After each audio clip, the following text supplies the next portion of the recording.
AP deputy CM power star Pawan Kalyan ఒకవైపు రాజకీయాలు మరొక వైపు సినిమాలతో ఫుల్ బిజీగా ఉన్నారు.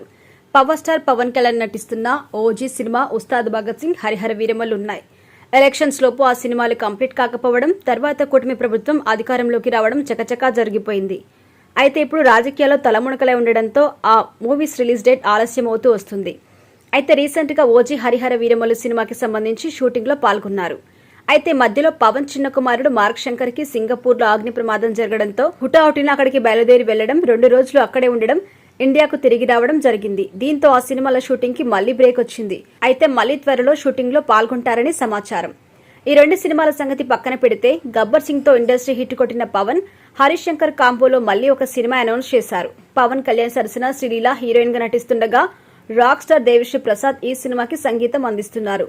మైత్రి మూవీ మేకర్స్ భారీ బడ్జెట్ తో ప్రతిష్టాత్మకంగా ఈ సినిమా నిర్మిస్తున్నారు. కానీ మిగిలిన సినిమాల గురించి ఒక అప్డేట్ ఇస్తున్నారు. కానీ ఉస్తాద్ భగత్ సింగ్ గురించి ఎవరూ అప్డేట్ రావడం లేదు. దాంతో ఈ సినిమా ఆగిపోయిందని వార్తలైతే వినిపిస్తున్నాయి.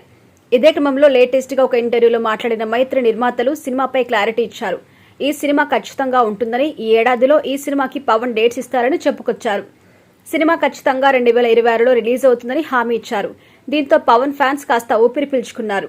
అయితే మరొక విషయం కూడా సినీ వర్గాల్లో చర్చానీయాంశంగా మారింది. అదేంటి అంటే అటు పాలిటిక్స్, ఇటు సినిమాలతో బిజీగా ఉన్న పవన్ కళ్యాణ్ ఈ సినిమా కోసం ఏకంగా 170 కోట్ల రెమ్యునరేషన్ తీసుకుంటున్నారని తెలుస్తోంది. అయితే ఈ వార్తలో నిజం ఎంతుందో తెలియాలంటే నిర్మాతలు క్లారిటీ ఇచ్చే వరకు ఆగాలి. ఇక మరోవైపు మొత్తానికి రాజకీయాలతో పాటు సినిమాలు కూడా త్వరలో ఫినిష్ అయి రిలీజ్ అవుతాయని పవన్ ఫ్యాన్స్ ఫుల్ ఖుషి అవుతున్నారు.